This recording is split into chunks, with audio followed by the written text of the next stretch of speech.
Testing. Can you hear me? Yes, okay, cool. One of the microphones is a little bit dodgy. Well, it's either that or I've just not worked out the settings yet. Hello everyone. Say hi if you're there, or hashtag replay if you are on the replay. Then I know you've seen it and I can... Just might have broken my microphone. Just one sec. I'm back. It's not going very well, is it? Sorry, Harvey. Sorry, I know. Mum is just having an absolute mare over here. I'm fine. Anyway, hi everyone. Let's start again. Hi. Please pop hashtag replay if you are on the replay, and I know you've seen my mare, but no, more importantly, I know that you've seen the content and I can see your questions as well. I always like to come in and see what your thoughts are and if this kind of thing is useful, or, you know, am I wasting my time? No, I don't actually think that. I love being able to help on a deeper level, and these Q&As are perfect for that. And the thing is, there's never a silly question, because chances are so many other people are thinking the same thing, or they're thinking, oh gosh, I never really thought of that. That's a really good idea. So these Q&As, I think, are absolute golden, but you'll have to let me know. What I'm doing is I've got my laptop over here that's got all the questions on it, so I'm just loading them all up now. But while I load them up, did you get the email today with all my ideas and things that... Team, we have some huge announcements coming up and I'm not allowed to say anything yet. And yeah, as I said in the email, I am not pregnant. Every time I say I've got a big announcement, that's what people think. Anyway, no, it's to do with the squad. Exciting, very, very exciting things are coming, I can't even tell you. So today, this isn't part of that. I mean, this is just something else I'm doing. Today I have started filming the desk workout section. This is why I am in my work top right now, and leggings on the bottom, of course. Business at the front, party at the back. That was like that top, wasn't it? I wore that top today actually. It's really nice. It's open at the back. It's beautiful. Definitely get yourself on the shop, gang. I am buying another tie-dye, or maybe a few more. We did the social on Saturday, the July social. It was so lovely to see everybody who came along. It was a lovely, lovely session. We actually did a sneak peek of the Yogascape number 4, which is coming out soon. It takes me a good 6 to 8 weeks to properly solidify a release. So when I say a lot of work goes into it, I can't even tell you how many hours go into creating releases. Similar with Stronger, Zumba, it's like learning the choreography. So anything that's like a release that we keep for so many weeks, it's great because you get to learn it. So then you can really go for it, but also you get to see your progression. And also those types of classes, you know that it's taken hours upon weeks to bring that to life. So just a bit of context. But yeah, that's what I've been doing today. So I have been doing the desk-based workouts. I've been doing Yogascape. Oh yeah, that's why I was talking about that. We did Yogascape at Loudon. Basically, I've got so many things whirling around in my head at the moment. It's unreal. But it was fantastic. And a lot of squaddies were in their tie-dyes. And it's so nice. Juliet had the beautiful green one. Andy had the blue one. Who else came in their tie-dye? Nicola was wearing the beautiful mint top with the open back. That's really nice. But I've got like the bluey one, but I really want to get the other ones, like the pink kind of one, and the one that Juliet had, which was the green one. Gorgeous, gorgeous. Another thing that I'm working on at the moment, gang, is I'm bringing you all the gifts. I'm creating a holiday like guide, if you like, a holiday guide, so that when you go away, you've got some tips on nutrition, on what to choose from a healthy buffet, on what to do when you get back, on some workouts that you can do if you haven't got access to Wi-Fi. So it's all there, like you can take it with you and yeah, have that there. So you've got some things that you can be doing and things that you can concentrate on. So I'm creating that as well. So many things going on in the background, team. We're revamping the whole of On Demand, as you know, so that will start with the photo shoot, which is now next Wednesday. So please come along, RSVP on the Facebook group and come along. The more, the merrier. All you need is an LMF top. Just come in, a Lawn Fitness top, and that's it. And if you haven't got one, just post on the group, ask, has anyone got a spare one? Or get yourself on the shop and get one. Get a tie-dye. Do it. But it's going to be great. Let me see if there's anything else I needed to tell you before we get started. 8th of March. Pop it in your diary. It's going to be massive. Absolutely massive. It is the Squad 5-year party and we're going all out. Like black tie, entertainment, food. We're just... I've got the venue. They've asked me to reserve it. I'm remortgaging my house. No, I'm not. It's quite expensive. But anyway, I've got to send that over, sign the contract, but the venue is sorted. One moment. Yes, that's what I was going to say. So have a look at your email. I'd like you to have a look at gift number 4. Let me know what you think, or I've put it on the Facebook group as well. Just comment, let me know your thoughts. And gift number 3, the social media accountability area that we created. This weekend I created a how-to video, so if you're not sure how to do it, how to use it, go on that video and I've created it. You'll see. I was standing there, I was like, Will, hold your camera still. I was recording me on my phone, showing you how to use it. So go and check that out. I really hope you like them, and I think it's a great way to stay accountable. You know, if you tell the world what you're doing, you have to show up, you have to do it, right? And we're adding some more as well for when you go on holiday, so you can put yourself on the map, like putting LMF on the map, where you've done your workout. So say if you are in, I know Steph's in Thailand right now, you can pinpoint Thailand on there. So it's just gonna be really, really cool. And all the other things, have a look at your email team, but it's gonna be big things coming to the squad.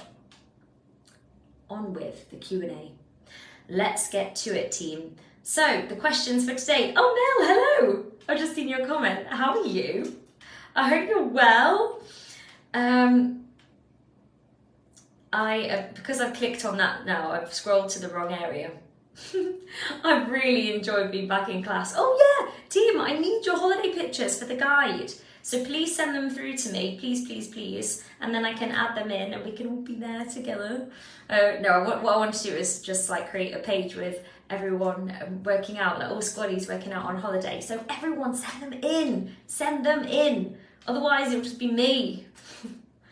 And you don't want to see loads of photos of me, or maybe you do, but you don't. Okay, so let's go from the top of these questions. I'm going to turn my laptop around. Excuse me, Harvey. Thank you. There we go. Can you see me? Okay, right. Not that you need to see me anyway, you just need to listen, really. Listen carefully, everybody. Now, question 1. I signed up for a half marathon. I'm going to go for it, but I've really struggled over the past year with my running, fitness and weight. I'm the heaviest I've ever been, excluding pregnancies. Please send encouragement, practical advice, positivity. I need it. I think my biggest issue would be my mindset. I've got to convince myself I can do it. I've done 5 half marathons before, but I'm getting older, lack of fitness and anxiety getting in the way at the moment. I know I need to make it fun, but how? Sarah, listening in whilst on the bus. Hey, Sarah. I hope you're good. I loved your lunch pic today. That looked well nice. Or was it your one from last night? I think it was your lunch pic. Anyway, you posted it on the group today. Loved it. So, half marathon. Now, I think most importantly, and you've already said it here, I have already done about 5 half marathons before. So why can't you do it again? Of course you can. You've done it before. You have way more evidence stacked up on the fact that, that you can do this, as opposed to the fact that you can't. You don't have any evidence that you can't do this. So this is definitely a hypothetical situation right now. Yet you've got loads of evidence that you can do it. So I think you need to remind yourself about that. And also give yourself some credit, because the person who sent this to me, I know that you're fit. And you can absolutely do this. And I think what you need to do is, rather than compare yourself to the past, which is just not useful because we're in a completely different situation right now, different chapter of life, just compare yourself with who you are right now and who you want to be. You know, the person you want to become. The person you want to become, I'd imagine, is crossing that finish line and being proud of themselves. So start to think about them and visualize that. Visualize yourself crossing the finish line and being proud of what you've achieved. Don't compare yourself with your past self. You're not going that way. You're not that person. Start to think about the person you are becoming and who you want to be, and finishing that half marathon, which you are going to do. So there we go. You can do it. So whenever you catch yourself saying, oh, I don't know if I can, just literally shut that down straight away. Yes, you can. Think about who you're going to be. And I would say, break it down. Like, a half marathon's a really long way. Break it down into little chunks.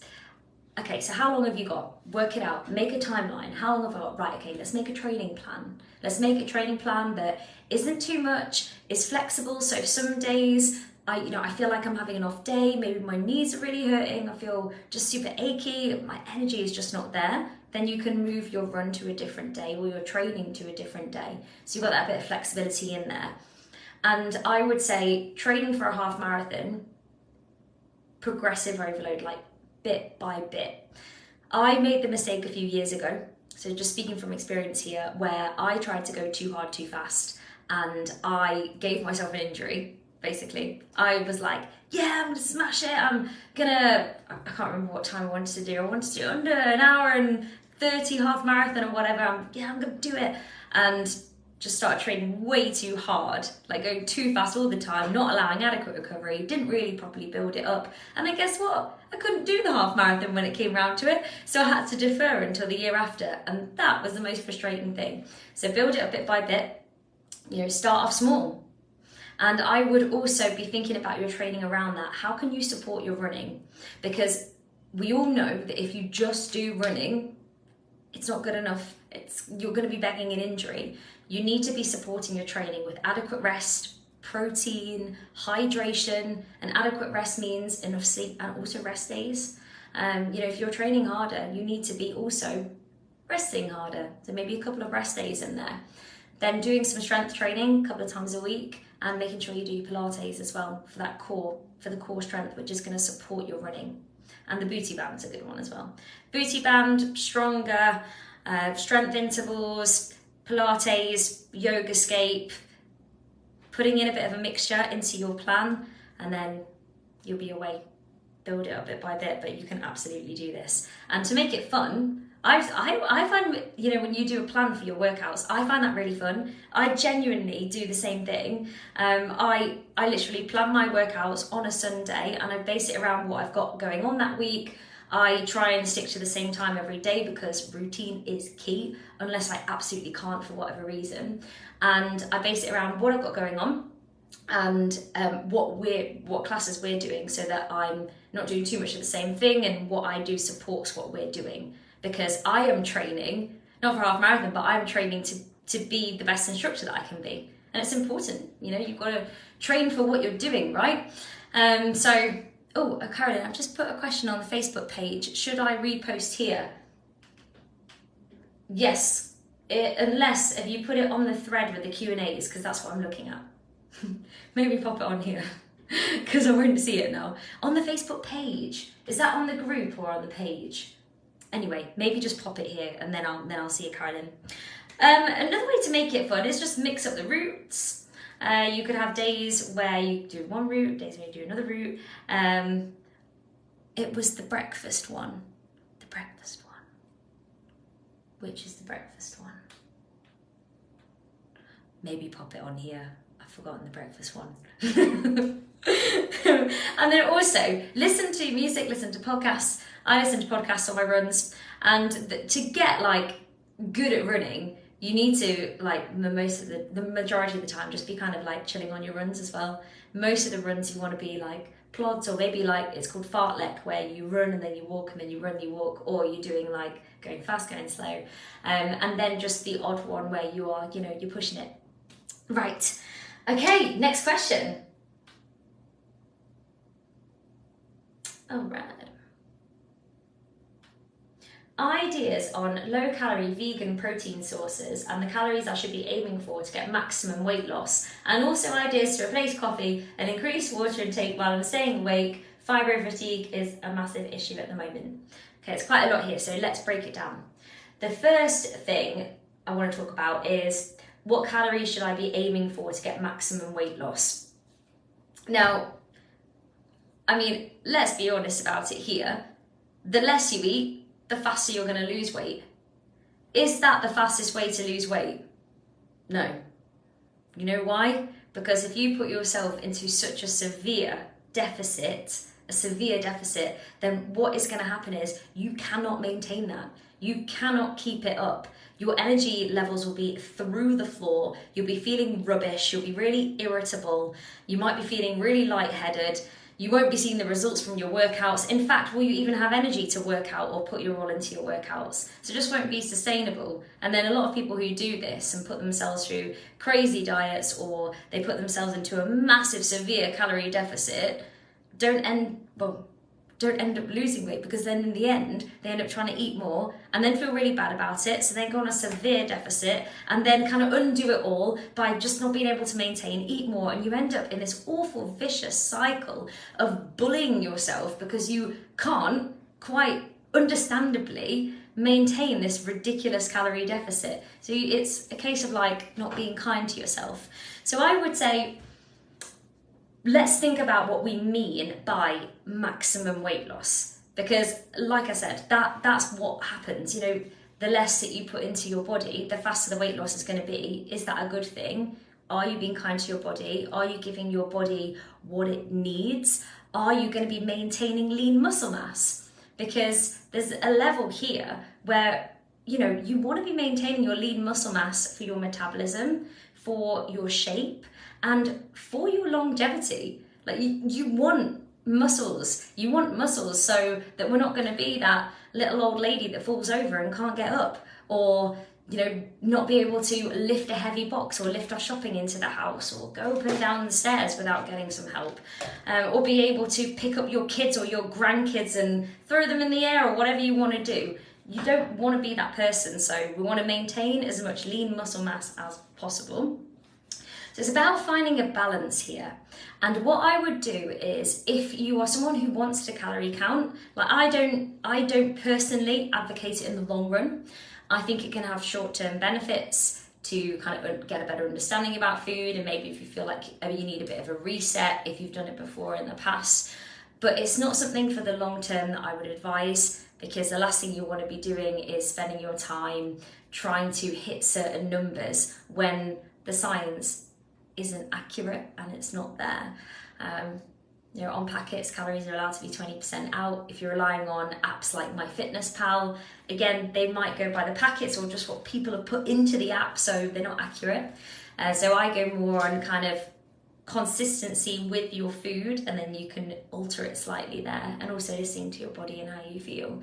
But if you want to do the calorie one, oh sorry, Kylie, you may have just answered my questions. Okay, I'll definitely go back to that anyway. Perfect. So what I would be doing is, if you wanted to find out what your maintenance is, again, it's going to be rough. If somebody tells you, like a trainer or a coach says, come to me, I'll tell you exactly what you need to maintain your calories, it's an absolute load of bull. You can't do it. You've got to start somewhere to try and work out roughly what these online calculators tell you what your rough maintenance will be. Eat that for a couple of weeks, see how you get on. Does your weight stay the same? Do you drop? Is the drop too fast? Is it too severe? Or are you gaining weight? And then you know how to tweak your calories from there. But generally what we do is we find our maintenance, and then you want to drop it by about 500 calories a day, roughly that. And then that means you'll be losing round about £1 a week. So £1 to £2 a week is a sustainable weight loss aim. Any more than that is probably going to feel pretty rubbish and won't be sustainable. So I would recommend anywhere between £1 to £2 per week. And don't forget, that doesn't mean that every single week you'll be dropping by £1 to £2. It's not how the human body works, right? There'll be some weeks where it might not change, but stick with the process, and the week after it might drop. There'll be some weeks where it will fluctuate because of water retention, because of stress, because maybe we ate something salty the night before, maybe it's the time of month, maybe it's our digestion, maybe we didn't sleep well, maybe we did a weights workout, again, temporary water retention there. So there's a lot of factors going into it. So that's what I recommend though. And if you are going to weigh yourself, I would say weigh yourself every single day at the exact same time, same circumstances. So as soon as you get up, weigh yourself, take the lowest weight of that week and compare it over the weeks to take out some of those day-to-day fluctuations. So that is what I would advise in terms of what are your calories to lose weight. I would be working out your maintenance, drop it by about 500 calories, and then I would see how you get on for a couple of weeks, 2 to 3 weeks, and adjust it accordingly from there. You don't need to adjust it drastically, maybe by a couple of hundred calories up or down, but you just want to be making small tweaks, because it's when we go, oh, it's not working, let's drop by another 500, and then it just and then you can't keep it up and it just doesn't work. So it's these unsexy little tweaks that make all the difference. And the only way you will not be able to lose weight is if, one, you don't make the small tweaks, and if, two, you give up too early. And this is what happens to most people. Most people either put themselves in too much of a severe deficit or a stupid diet that just is not sustainable in the long run, as in not a healthy diet, not a healthy balanced diet, or they just don't trust the process. They get frustrated because they're not seeing the results they want to get. So what they do instead is they just give up, oh, it's not working, I'm not doing it anymore. And then guess what happens? Rather than thinking, okay, I haven't lost weight for a few weeks now, so what I'm going to do is I'm going to drop my calories by a couple of hundred and a day, and I'm going to monitor that for 2 or 3 weeks. And then, oh, okay, no, that's actually working now, it's going in the right direction. Of course, there's an element of, we do want to see results, and we don't want to not lose weight. If that's your goal, of course, if you're not currently a healthy weight, if you're healthy weight, it's not relevant, obviously. But then, it's just about those small tweaks. Now, before I go on to the next part of the question, I'm just going to have a look, as Carolyn, you said that I may have answered part of yours. I'm struggling with food choices as I lost 4 stone over the past couple of years and it started to creep back on. I'm terrified to go back to what I was, but I was counting calories then, but not always the best foods. I know some foods are high in calories like avocado, etc., but are healthy. You may have just answered my question. Okay, so from the first part, if you've lost 4 stone over the past couple of years, it started to creep back on, just small tweaks. You don't need to be counting calories. People lost weight before counting calories ever became a thing. And as I said, counting calories is not an accurate science. Calories are allowed to be out. And also it relies on humans counting absolutely everything, which we are probably not going to be able to count every single morsel. And when we do, those might not actually be accurate anyway. And 2, it's just I personally think it just takes over your life. I don't think it's something sustainable in the long run. Like, who wants to go on holiday and be counting absolutely every single thing, or go out for a meal and rather than thinking about the company that they're with and whether the food tastes nice and how they're enjoying themselves, thinking how many calories are in that thing and be just totally consumed by numbers. I just don't feel like it's a sustainable thing for the long run. What I would do is, rather than thinking about overhauling everything you're doing right now, just take stock of what you have right now and start to make small tweaks to what you've got. And if the weight is starting to creep back on, it's a case of adjusting portion sizes or making small tweaks here and there. So if at the moment you make a really healthy salad and then you drizzle a load of oil on top of it, all of a sudden, that's going to be denser in energy, it's going to be higher in calories. Or say for the avocado one, for example, avocado is a fantastic food and super high in healthy fats, absolutely. But also, because fat it's high in calories, which isn't necessarily a bad thing, we do need to think about our portion sizes, particularly if you're on a weight loss journey. So it might be a case of, okay, I normally have half an avocado with whatever, I'm going to start having a quarter of an avocado. Just adjusting and tweaking things ever so slightly and monitoring it.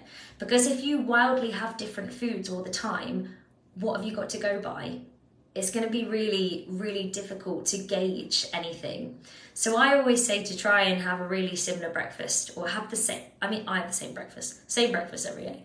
And then lunch and dinner might be really similar. So it might be like a salad or a stir fry or some veggies with boiled potato or whatever, and you just change the protein source. And then one of your snacks might be some fruit. Well, one day have an apple, the next day have a pear, the next day have a peach. You know, just changing it ever slightly, but keeping it pretty similar, so you know what you're kind of dealing with here. So then you can tweak it. You can make the little tweaks. Okay, is this good? 75 grams of oats, 300 ml of coconut water, 1 banana, blueberries, a scoop of vanilla protein powder, chia seeds optional. Well, you tell me.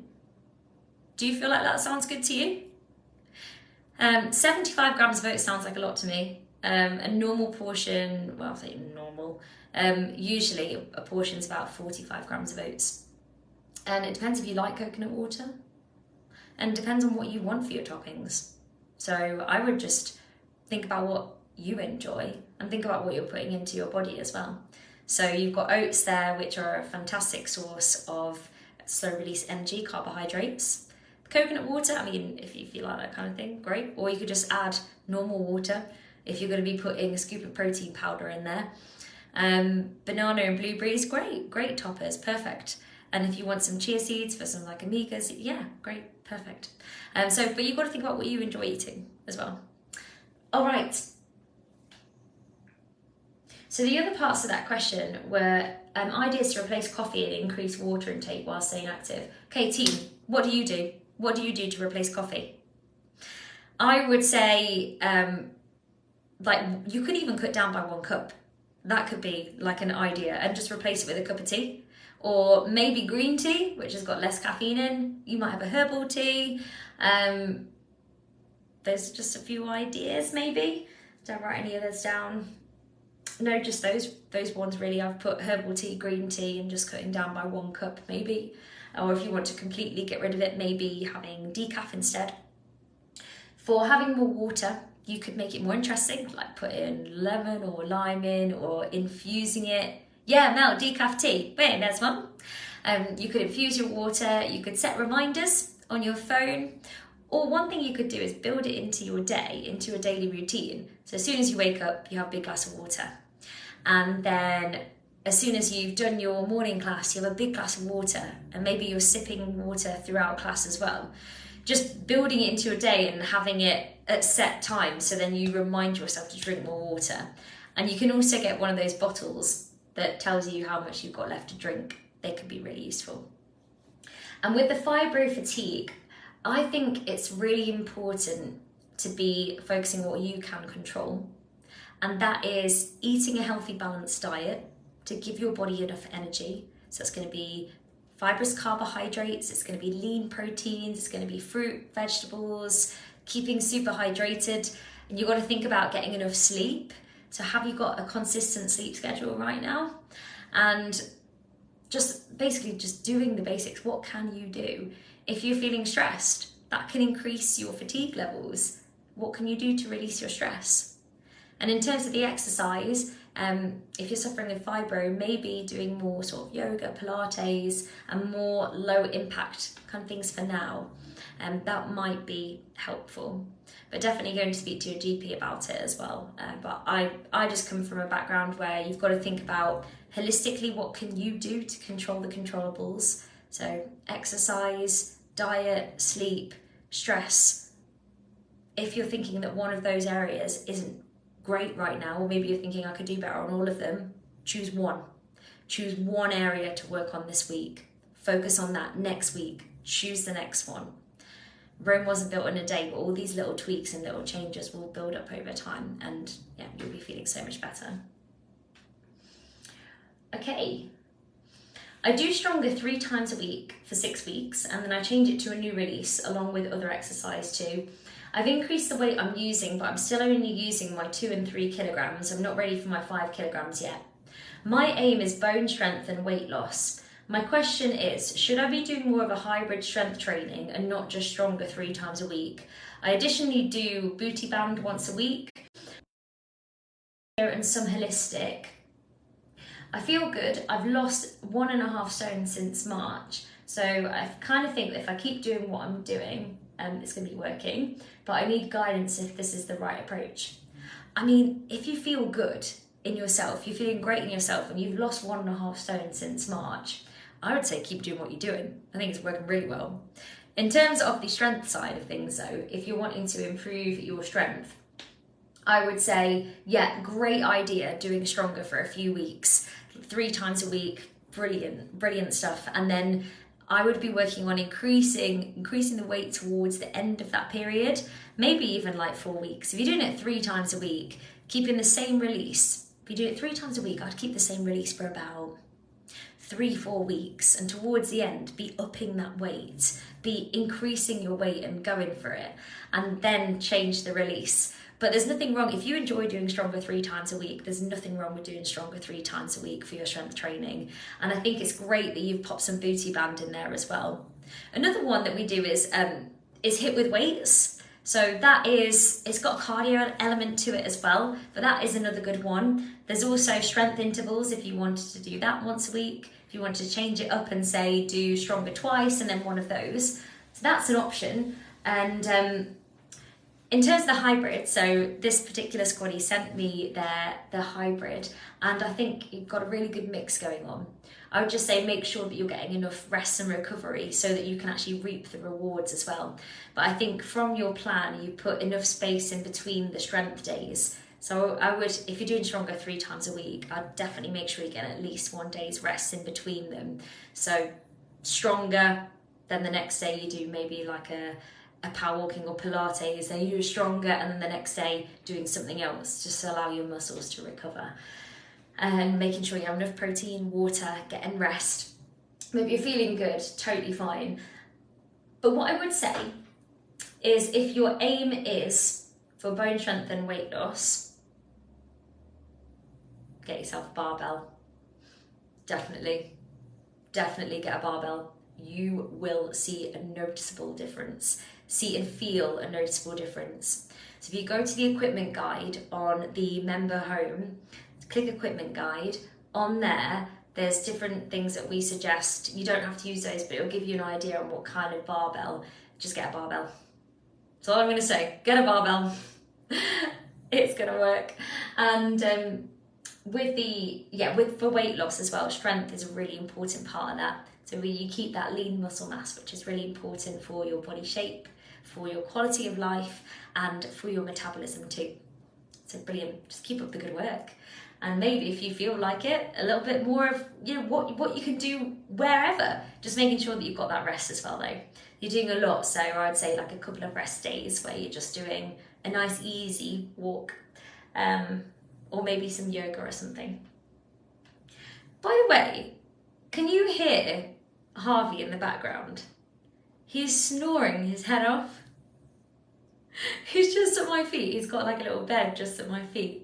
And he's snoring his absolute head off. Let me know if you can hear him. Quick question. Does anyone know how many steps we should be aiming for on a rest day? So I would say it is really important to keep your step count at a level on a rest day, because that mobility really helps your muscles to recover. Is 10,000 steps a day still a target? Carolyn, it is a Japanese marketing campaign, that one. Yeah, it is. So that's where 10,000 comes from. Like, it's a good aim. It's definitely a good aim, but you don't need to do that many to reap the benefits. So what you want to do is you want to be hitting about 7,500 on average over the week. So for some people who have office-based jobs, that might be pretty impossible, like Monday to Friday, to try and hit that. So therefore, they'd want to do more steps at the weekend to pull up their average. So over the week, average of 7,500 steps plus. And I would probably aim for about 8,000 plus a day, whatever's realistic for you, because then you know that you're within that. But research suggests anything above around about 7,500 steps a day on average is beneficial for your long-term health and well-being.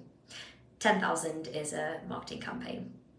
But yeah, like I said, if that's what you've been doing and it's easy for you to hit it, then of course carry on with it. But if it's a bit of a struggle, just know that you're doing enough if you get in about 7,500.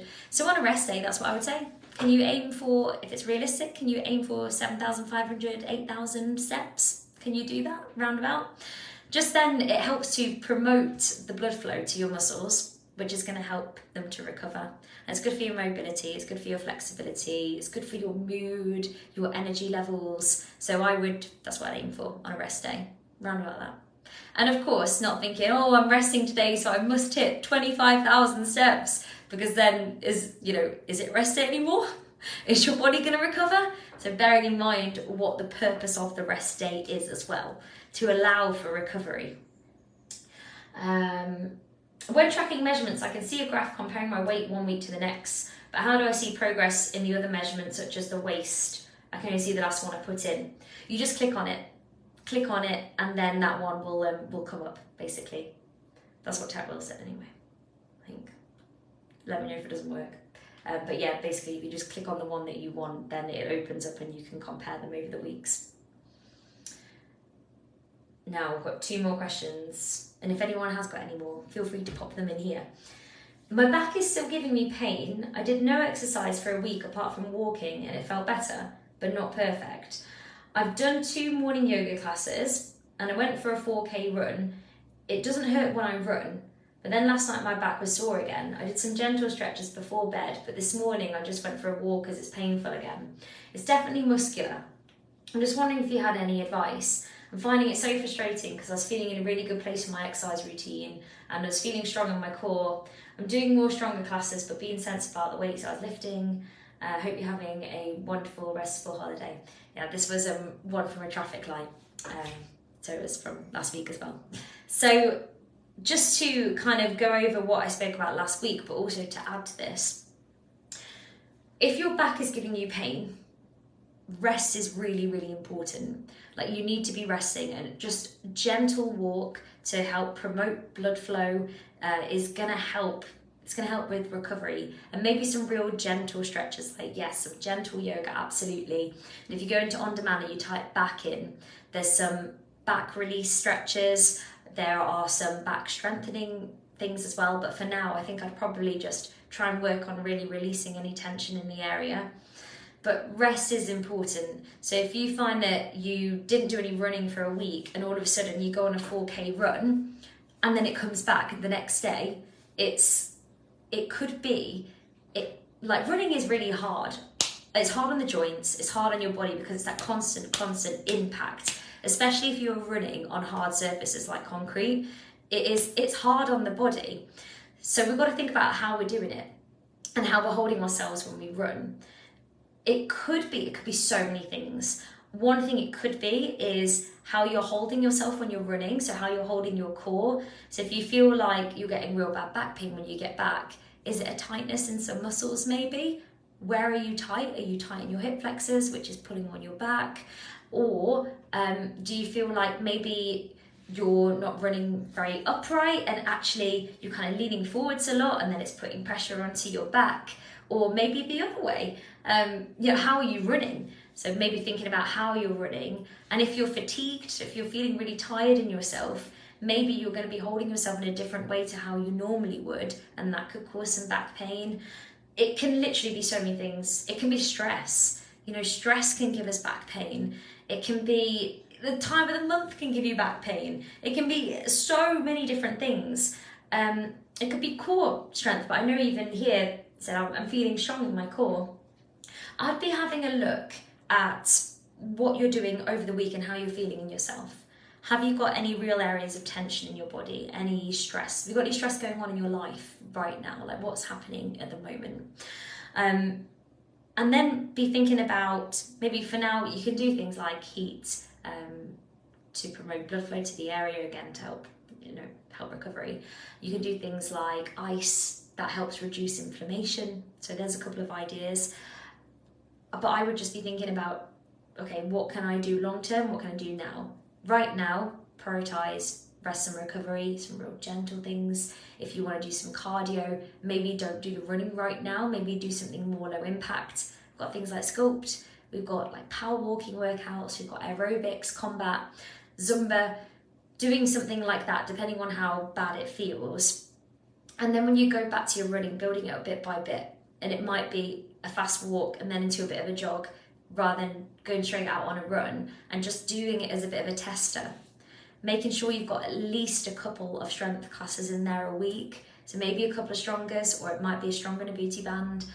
Making sure that if you're a runner, that you are doing Yogascape or yoga to help release, again, a couple of times a week if you can, even if one of them is a short one. And definitely getting some Pilates in there for core strength. It's so important. Again, even if it is a short one, even if you do a workout and you do a bolt-on version, you've got a bit of it in there, which is great.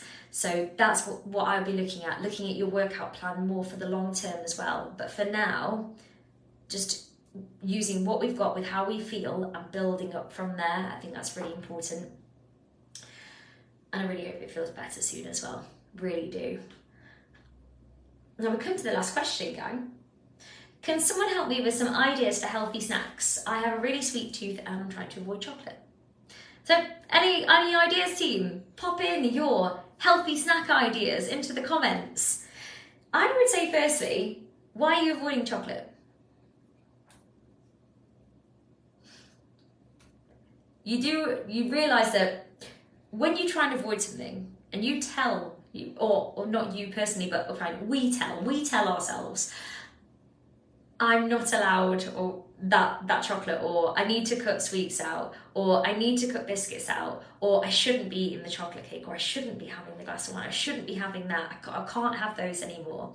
As soon as you do that and you put a big label on it like bad food, unhealthy, naughty, as soon as you do that, it's the big red button that you want to press. And actually, is it healthy to completely cut something out? Because if you completely cut out a food group or say to yourself, I can't eat that, I can't have this, that's actually unhealthy because you're restricting food.